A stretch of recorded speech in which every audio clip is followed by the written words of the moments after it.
इलाके में अमृतनगर कोलियरी में वाटर टैंकर के टेंडर को लेकर विवाद खड़ा हो गया है।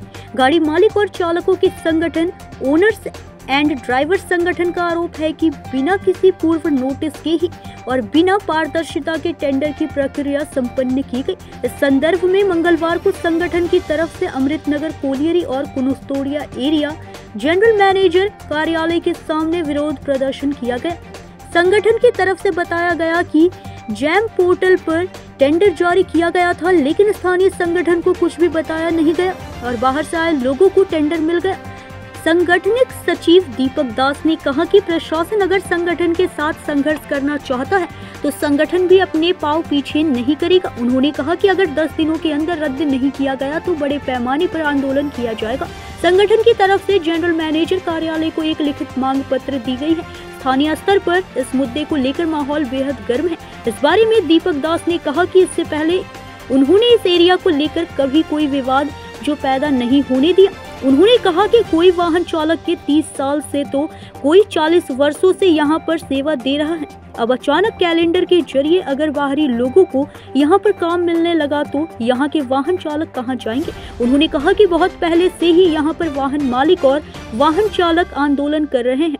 यहाँ के जनरल मैनेजर इस बात को जानते हैं, इसके बावजूद उन्होंने टेंडर की प्रक्रिया पर हस्ताक्षर कर दिया। इसका मतलब वह यहाँ के वाहन मालिकों और वाहन चालकों के साथ सीधा संघर्ष करना चाहते हैं, तो यहाँ के वाहन मालिक और वाहन चालक भी पीछे नहीं हटेंगे। उन्होंने कहा कि आज ज्ञापन सौंपा गया है और इसके बाद 10 दिनों का समय दिया गया है। अगर 10 दिनों के अंदर टेंडर की प्रक्रिया को रद्द नहीं किया गया तो बड़े पैमाने पर आंदोलन किया जाएगा। दीपक दास ने कहा कि इस एरिया में और भी कई अनियमितताएं होती हैं, जिनको लेकर अब तक वह खामोश थे, लेकिन अब उन चीजों को भी वह सबके सामने लाएंगे। आज के जो विषय होच्छे सेटा सिविल থেকে আমাদেরকে উইদাউট ইনফরমেশন, যেখানে পুরো ম্যানেজমেন্ট জানে যে এখানে গাড়ির একটা ওনার্স অ্যাসোসিয়েশন আছে, উইদাউট ইনফরমেশন আমাদের না জানিয়ে একটা জল ট্যাঙ্কারের টেন্ডার করে সেটা সিভিলের কোনো লোককে পাইয়ে দেওয়া হয়। সেটা দিলীপ সিং নামক কোনো ব্যক্তি আছেন, ওনাকে টেন্ডারটা পাইয়ে দেওয়া হয়।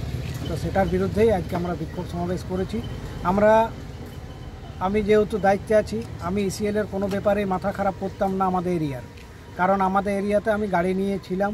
গাড়ি নিয়ে আমরা সম্পূর্ণভাবে শান্তিপূর্ণভাবে মিছিল করেছি, আন্দোলন করেছি, যাতে আমাদের গাড়িগুলো বেঁচে থাকে।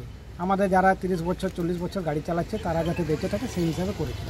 কিন্তু ম্যানেজমেন্ট আজকে না জানিয়ে যেহেতু টেন্ডার করেছে, তো উনি যখন লড়াই করতে চাইছেন তো লড়াইয়ের দিকে আমরা অগ্রসর হচ্ছি। তার প্রথম ধাপ হিসাবে আজকে আমরা ডেপুটেশন দিয়ে দিচ্ছি। ম্যানেজমেন্টকে 10 দিনের সময় দেওয়া হচ্ছে।